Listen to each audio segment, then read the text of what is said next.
Hoje a gente começa o estudo do livro Boa Nova, de Humberto Campos. É uma obra monumental dentro da psicografia de Francisco Cândido Xavier, que vem para nós em 1940. Então a gente está falando de uma obra que surge logo no início, nos primeiros momentos da mediunidade do Chico. Os 9 anos depois, né, que a gente tem a primeira obra, e podemos falar 13 anos depois que o Chico começa a atividade mediúnica, em 1927. Esse prefácio vem em 9 de novembro, ou seja, estamos aí bastante avançados já no tempo, mas é uma obra que se mantém atual pelo seu teor profundo que carrega, enquanto memória do cristianismo não é história, é vida que pulsa e que nos ilumina ainda hoje nas nossas vivências, porque daquelas experiências que foram anotadas há quase 2000 anos atrás, ainda surge o rastro luminoso a nos abençoar na nossa trajetória diária, nos nossos testemunhos. Não é uma sede de passado, é um anseio de futuro. Portanto, lidar com o Evangelho não é o querer desenterrar acontecimentos, é um buscar, né, nesse futuro glorioso, aquilo que possa nos servir ao presente. Que aqueles que amam, aqueles que vivem a verdade, eles estão sempre à frente do seu tempo.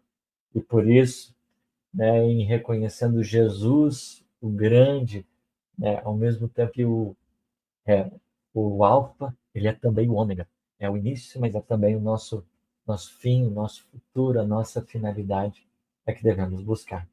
E é um pouco disso que Humberto de Campos ele vem, de certa forma, mencionar no prefácio, na escola do Evangelho. Nós vamos ler, né, com bastante tranquilidade, procurando extrair nesse prefácio algumas coisas que são essenciais aqui para nós. Ele começa considerando o objetivo da obra, oferecendo esse esforço modesto ao leitor amigo, julgo prudente endereçar-lhe uma explicação quanto à gênese destas páginas. Então, a gente vê ele aqui, né, trazendo um pouquinho da explicação.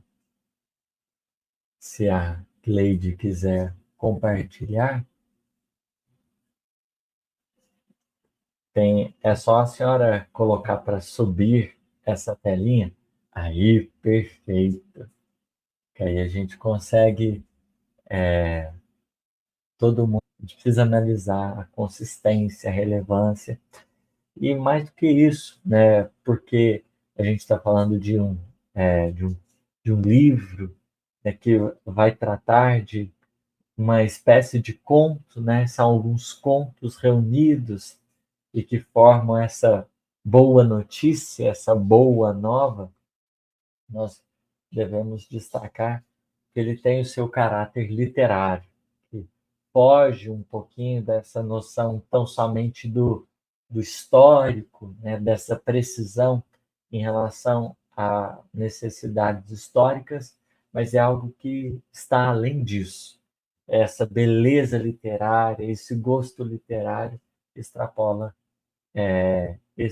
essa necessidade, né, da gente separar. Será que tem alguma coisa fictícia? Nós estamos lidando plenamente com o que ocorreu? Né? Qual que é a liberdade que Humberto, Bebeto, ele teve para construir? Por se tratar de literatura e por Humberto de Campos ser um escritor literário, a gente deve ter aqui, considerar a licença poética do escritor. Dentro delas, sou o primeiro a reconhecer que os meus temas não são os mesmos.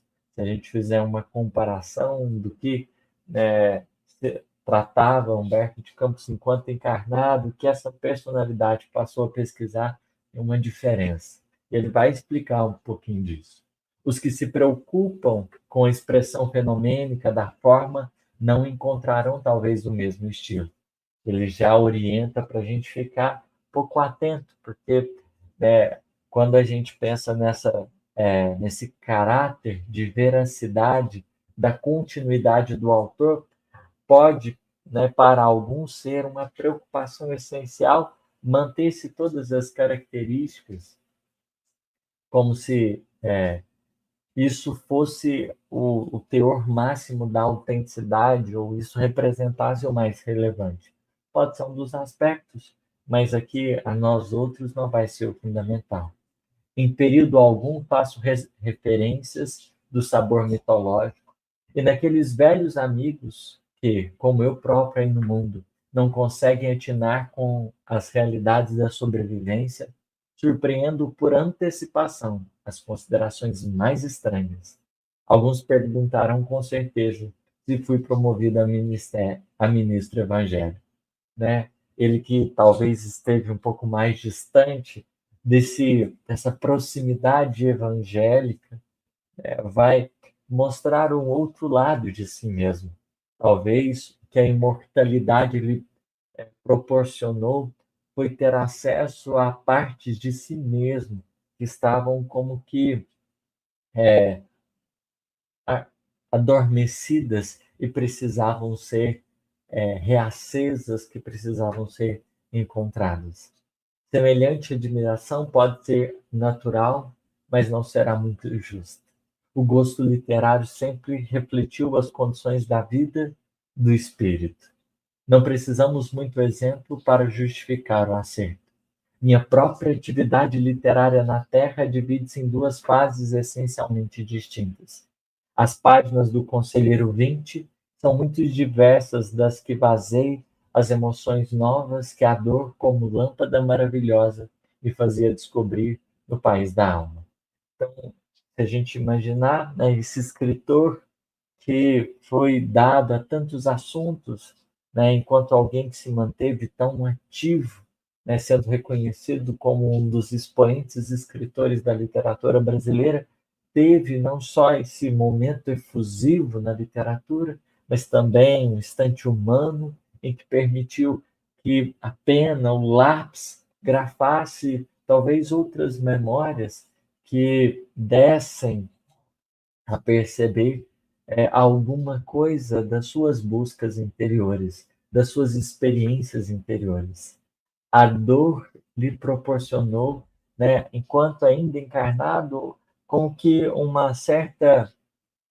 certo redirecionamento das suas energias e das suas procuras. Meu problema atual não é o de escrever para agradar, mas de escrever com proveito. Essa fala é muito, né, incrível por parte dele, porque imaginemos um emérito escritor, né, reconhecido no seu estilo, na sua pujança, na sua capacidade, diante do público, leitor, que tem acesso ao conteúdo, que muitas vezes, por exemplo, no mercado editorial, essa necessidade de um fazer para agradar, que você tem um interesse ali por detrás, você tem todo um esquema que precisa ser sustentado, ou a própria fama, a própria imagem desse escritor que precisa ser conservada. O que os outros vão achar a ele escrever tudo isso? Quem o conhecia até então e agora o conhece, e que vai comentar dele. E aí é onde ele vai despindo-se dessas expectativas externas para falar daquilo que começa a fazer parte do seu coração. Aquilo que começa a ganhar mais densidade e profundidade na sua alma. O escrever com proveito. Para onde eu direciono os meus leitores? Qual a minha contribuição? Recordando Emmanuel numa mensagem intitulada Fermento Espiritual, em que ele vai dizer que nós, né, somos influenciados e muitas vezes vivemos nos reflexos mentais daqueles que acompanhamos. O livro carrega consigo, né, como que essas impressões de um escritor que traz à tona não simplesmente enredo ou ficção, mas traz as marcas de si mesmo, influenciando os demais. A gente, ao ler um livro, a gente não está tendo contato com letras. Aliás, expressões mais altas que a gente vai tendo contato. Esse escrever com proveito, né, nos faz pensar nesse impacto proveitoso, nessa utilidade justa que a gente, ao se dar conta da trajetória imortal, a gente começa. Não é o escrever para, de certa forma, prender o leitor ao moralismo, não. É o escrever para introduzir o outro no universo reflexivo, que o universo literário é um mundo à parte, no qual o espírito, na sua catarse, vai adentrando as terras de si mesmo.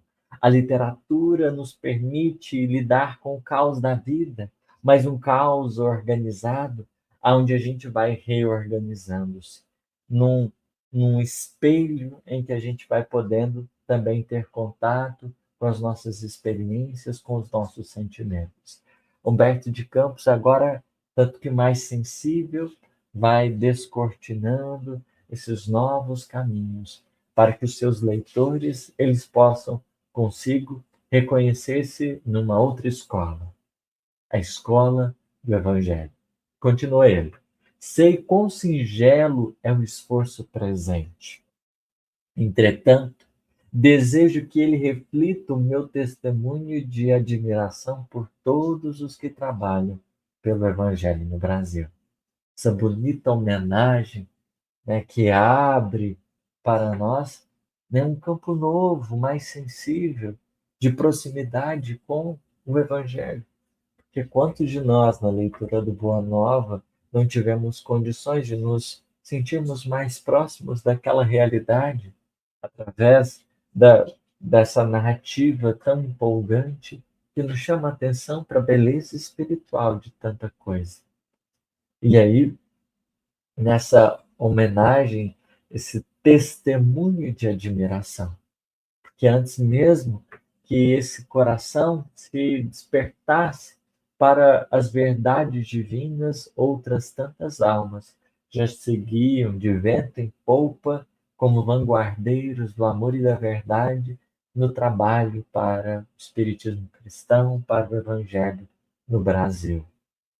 Nas esferas mais próximas, diz ele, da terra, os nossos labores por aperfeiçoar sentimentos e exemplificação do Cristo são também minuciosos, intensos. Isso porque Jesus não é só o guia e modelo para a humanidade encarnada, é para também a humanidade desencarnada. Quando pensamos nessa expressão humanidade, devemos reconhecer que na Terra e fora dela, espíritos permanecem vinculados à ordem. Então, figura do Cristo ser-nos-á também na imortalidade gloriosa a expressão desse grande sol, né, no qual nós, mundos, planetas, na nossa diminuta capacidade, estaremos orbitando no entorno. Jesus será esse elemento referência também para os que desencarnam, como Emmanuel vai frisar no livro Fonte Viva, ao falar, né, do grande propósito do Cristo, a religião cósmica do amor. Porque transcendendo os espaços, o Cristo vem para nos devolver a condição de cidadãos do universo, uma percepção real de que pertencemos à obra divina. Esse Cristo que vai ser essa nossa referência apontará para Deus diante da ordem que tudo gere, que tudo ordena. É por isso que ele, né, vai dizer que esses espíritos próximos à Terra também continuam estudando o Cristo. Escolas numerosas se multiplicam para os desencarnados. É muito expressivo a gente pensar isso, né? Quantos de nós, talvez no passado, enceguecidos,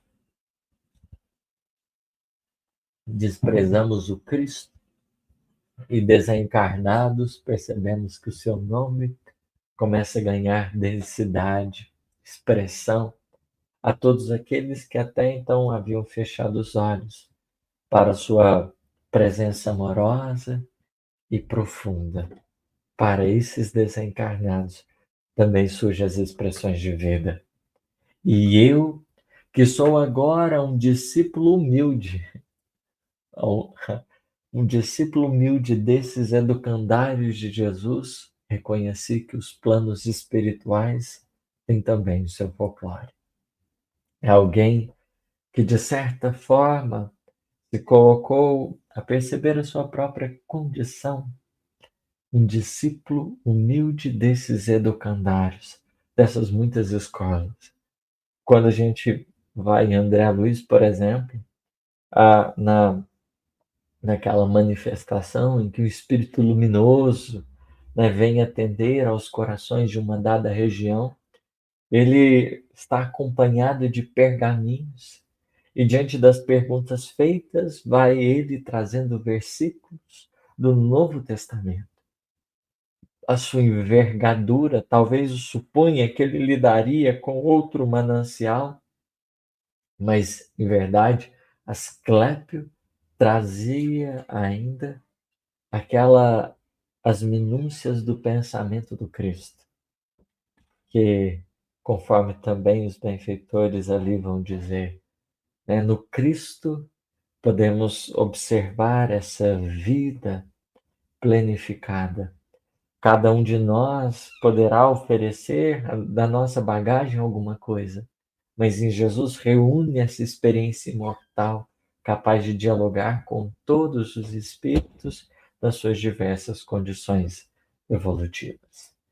E ele vai nos contar, Humberto de Campos, que nos planos espirituais a gente também tem os folclores, né? Um gênero textual carregado dos seus elementos imagéticos, simbólicos, né? Que vai extrapolar esse saber mais racional para uma experiência mais afetiva, que mexe com o imaginário cultural e que por isso mesmo pede percepção, não simplesmente, né, do intelecto, mas pede uma participação do coração. Os feitos heróicos e abençoados, muitas vezes anônimos no mundo, praticados por seres desconhecidos, encerram aqui profundas lições, em que encontramos forças novas. Todas as expressões evangélicas têm entre nós a sua história viva. Nenhuma delas é símbolo superficial. Inumeráveis observações sobre o mestre e sobre seus continuadores palpitam nos corações estudiosos sinceros. Quando observamos aquilo que representou a coleção dos romances de Emmanuel, não há apenas a beleza de Emmanuel em conservar detalhes a respeito do tempo, a respeito, né, de aspectos mais históricos. A grande beleza espiritual do que ali está posto se remete à vida daqueles que com fidelidade passaram pela terra. Talvez não teríamos notícia, por exemplo, de Alcione no seu desprendimento e na sua capacidade.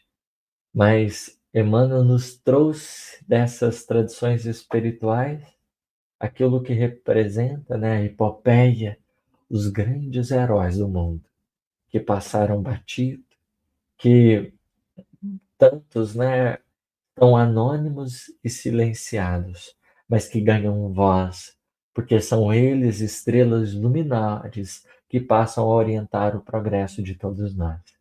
Estudar a vida deles é buscar esse fermento para as nossas próprias conquistas. Porque dos testemunhos deles surge seiva que nos nutre ainda hoje nos nossos testemunhos. Surge ainda hoje nas nossas vivências. Porque são eles corações podemos dizer, estrelas que vão brilhando sobre o céu das nossas vidas, que se fazem presentes. Se fazem presentes. Nenhuma dessas histórias é símbolo superficial. Nenhuma. Todas as expressões evangélicas, a vida desses corações, são cartas vivas que traduzem a excelsitude dessa mensagem sagrada. São história viva. Por isso que esse prefácio, ele representa talvez, né, um condensar de elementos substanciais ao lidarmos com a literatura, sobretudo que vai atendendo a esses objetivos divinos. Continuemos com Bebeto. Vai dizer ele: dos milhares de episódios desse folclore do céu, ou seja, das memórias que não caberiam aqui para gente, que não se resumiriam, né, conseguiriam se resumir em livros que o próprio João vai escrever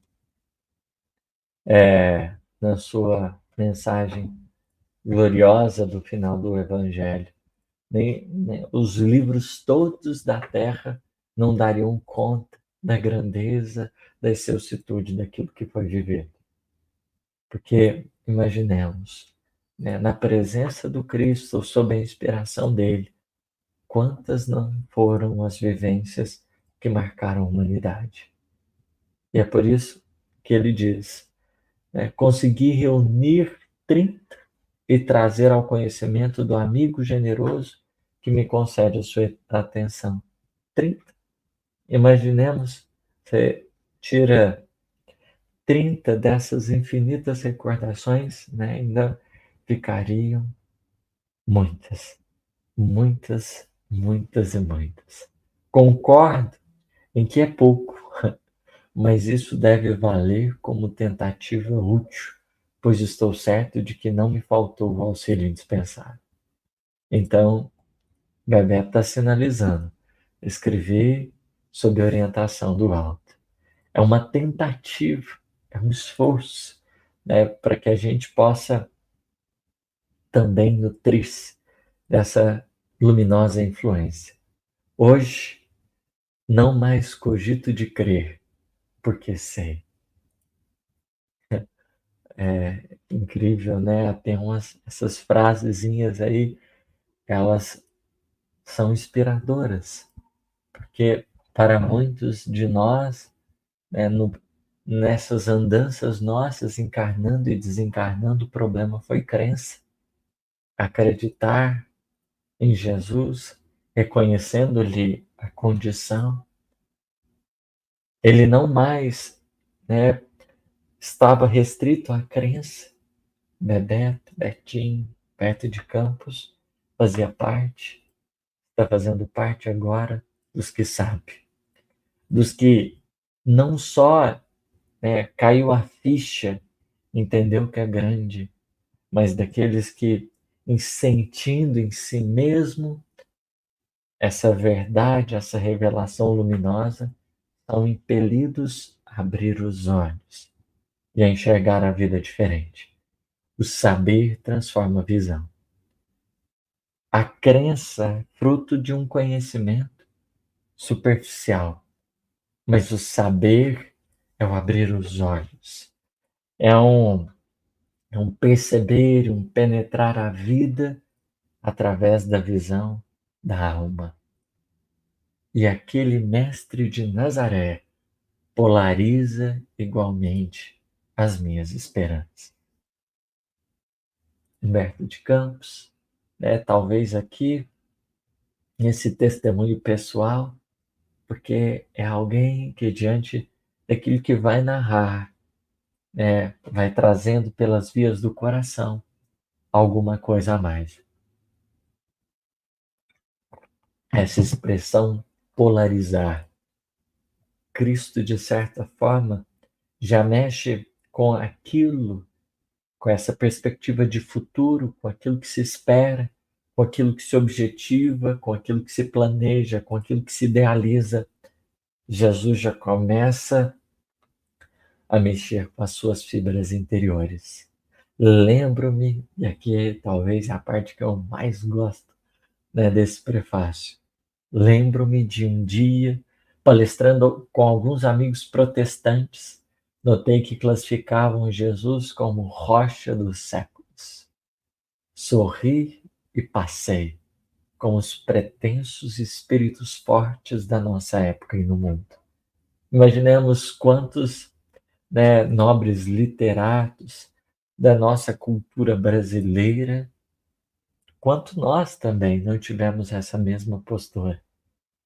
Quando observamos aqueles corações fervorosos na sua trajetória, quantos de nós na inconsciência não sorrimos e passamos, desconsiderando, né, o Cristo na sua expressão de vida.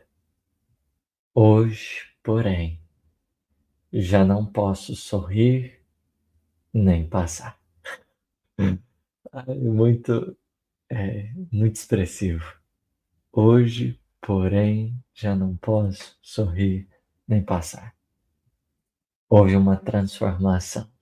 Esse espírito que antes talvez estivesse na superficialidade da crença, porque o mestre lhe transformara a visão, já não mais sorrira e nem passara.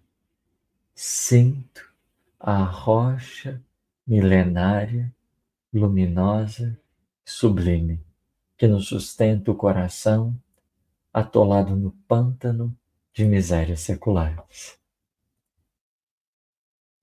O coração já começa a sentir em si mesmo como que essa rocha milenária, talvez uma referência direta ao Sermão do Monte, a última passagem narrada por Mateus.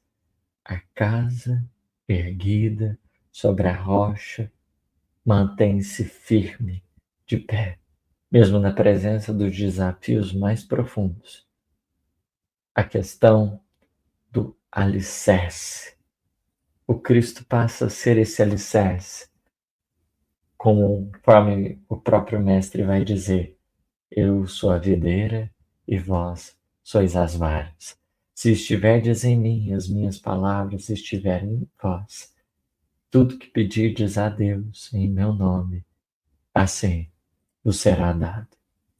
Essa expressão dessa rocha é, conforme o próprio Mestre vai dizer, aquilo que essencialmente está ligado a esse psiquismo divino, a essa lei divina, mantém-se sólido, seguro, avança, apesar dos desafios e das lutas, porque nos nossos dramas mais difíceis, a boa nova surgiu como esperança renovadora no coração. Quando, de certa maneira, estivemos nós atados ao pântano das nossas misérias seculares, raiou em algum instante essa verdade consoladora que nos tomou pelo colo, que nos estendeu a mão e que nos permitiu estarmos de pé. E aqui estou para lhe prestar o meu preito de reconhecimento com essas páginas simples, cooperando com aqueles que trabalham devotadamente na sua causa divina de luz e de redenção. Então nós não temos, voltamos a afirmar, simplesmente história. Aqui é página viva de alguém que foi tocado interiormente por elas, daqueles que passou interiormente a pensar de um outro modo, a repaginar os próprios valores, a reconfigurar os próprios paradigmas, e que entrega, por isso mesmo, algo que perpassa, um colar de pérolas que perpassa o seu coração e o seu pensamento. Jesus vê que no vaso imundo do meu espírito penetrou uma gota do seu amor desvelado e compassivo. Sim, essa água viva que ele oferece à samaritana, por sinal, tivera também no coração dele lugar receptivo. Essa água que sacia a sede, que vai descortinando esses novos rumos. Ele, perdão, o homem perverso que chegava da terra encontrou o raio de luz destinado à purificação do seu santuário. Até então, devotado a tantas exterioridades, o curso é de aprimoramento interior. Ele ampara os meus pensamentos com sua bondade sem limites. A ganga terrena ainda abafa em meu coração o ouro que me deu da sua misericórdia. Mas como Bartolomeu, já possuo bom ânimo para enfrentar os inimigos da paz que se abrigam em mim mesmo. Tenho a alegria do Evangelho, porque reconheço que o seu amor não me desampara. Confiado nessa proteção amiga e generosa, meu espírito trabalha e descansa.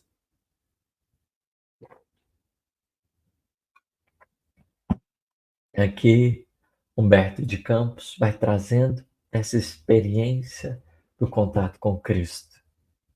Aquilo que foi na imortalidade, ressoando nos mínimos detalhes.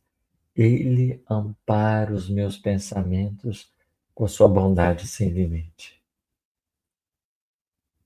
É o Cristo, né, que vai sendo conhecido não mais como aquele símbolo dos templos de pedra, marcado pelo sofrimento de quem morreu, mas agora é o coração vivo e atuante, que prossegue trabalhando portas adentro dos corações que pertencem à humanidade. Por mais que existem imperfeições, esse Humberto de Campos reconhecia a alegria do Evangelho, nesse amor que não desampara. Ele foi encontrando o trabalho e o descanso. É algo talvez muito expressivo quando a gente pensa na nossa trajetória cristã, porque quantos de nós, nesse mundo a descobrir dentro de nós, a gente tem feito tantas coisas, mas sem conseguir trabalhar e descansar. Talvez por faltar ainda o sentido, a conexão, esse elo mais forte com a espiritualidade, porque é do alto que descendem, desse favor divino é que emerge esse patrimônio de trabalho, nos ajudando sensivelmente a compreender o nosso posto.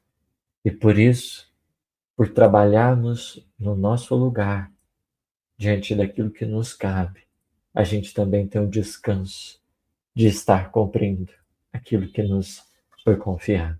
Agora, para consolidar a estranheza dos que me leem com o sabor da crítica, tão ao gosto do nosso tempo, justificando a substância real das narrativas desse livro, citarei o apóstolo Marcos, quando diz: sem parábolas nunca lhes falava, porém tudo declarava em particular aos seus discípulos.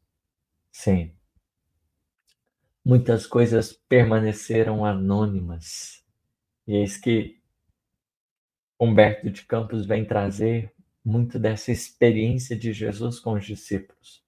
Um Jesus próximo, que escutava, que estava atento e que tratou dos temas necessários com a maior dignidade possível. E é só como se vê. Não faço referência aos clássicos da literatura antiga ou contemporânea. Cito Marcos e João. Aqui é alguém que foi depurando o seu olhar, não porque desprezasse os demais escritores e a sua relevância que pudessem ter ao tempo que pertenceram, mas dedicou-se a um outro objetivo. Cito Marcos e João. É que existem espíritos esclarecidos, espíritos evangelizados. A terra está povoada de gente que tem muito conhecimento. Mas existe, para além desses, que têm conhecimento que podem influenciar a cultura, existem almas que já traduzem a verdade. E ele, reconhecendo que existe esse grupo, os que podem ser reconhecidos, né, pela sua importância nesse ou naquele particular, e eu agora peço a Deus que abençoe a minha esperança de pertencer ao número desses últimos. Ou seja, se existe tanta gente que fala e que tem até razão no que diz, a preocupação dele é de pertencer aos que vivem, conseguem traduzir essa fidelidade. Não é o discurso que é bonito, é aqueles corações que traduzem a vida que passaram a conhecer dentro de si mesmos. Essa verdade substancial, né, benfeitora. E esse talvez seja, não sei de vocês, mas a nossa prece também do coração. Nosso intento de pertencer a esse número desses espíritos evangelizados, desses que caminharam no mundo, muitas vezes anônimos, não levavam esse ou aquele título, não receberam premiações ou não foram reconhecidos, não tiveram monumentos, troféus nem obras, mas se ergueram como luminares na vida espiritual. E como que descem das altas esferas em contato com as regiões mais baixas, como vultos luminosos que são reconhecidos pela alegria e pela esperança. Trabalharam muito com simplicidade. Não se preocuparam tão somente com a exterioridade. Estavam atentos à obra imortal. Entenderam um Cristo presente, caminharam sob a inspiração dele. Isso Humberto de Campos tem o desejo de fazer com a gente. Criar uma proximidade, que é o que a gente tem tido mais necessidade. Dessa alma que pode alimentar-nos no curso derradeiro dos nossos testemunhos. Porque qual de nós pode se dizer, né, sem convite a viver melhor? Então, esse prefácio é ao mesmo tempo que, né, Humberto de Campos esclarecendo o objetivo da obra, mas ele dizendo assim, não leia pensando que é só história. Ele está falando daquilo que de alguma forma tocou ele profundamente, daquilo que começou a fazer parte da forma dele de enxergar a trajetória, de entender a vida, daquilo que reconstruiu os pilares do seu pensamento, daquilo que modificou as estruturas, os alicerces do seu coração, daquilo que mudou as prioridades da sua alma. Não leiamos, não tenhamos contato com essa história, com essa narrativa como história, mas como testemunho vivo que vem para nos nutrir, nos ajudar, nos esperançar na nossa trajetória humana também.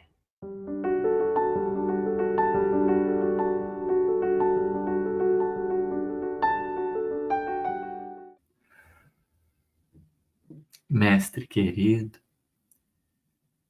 nós queremos agradecer ao Bebeto pela expressividade de mostrar-se, uma alma sincera que procurou trazer daquilo mais sensível do seu coração, que pulsa com verdade, alguma coisa que nos ajudasse a estar mais próximo do teu coração. Esse investimento de luz não passou em branco, E ainda hoje nos detemos nas páginas dessa obra monumental, não simplesmente para ter mais informações a respeito de você, mas para a gente construir a nossa experiência imortal, essa vida sublime que pode pulsar dentro de nós também. Tantos de nós, preocupados com a crença, fizemos horrores em teu nome.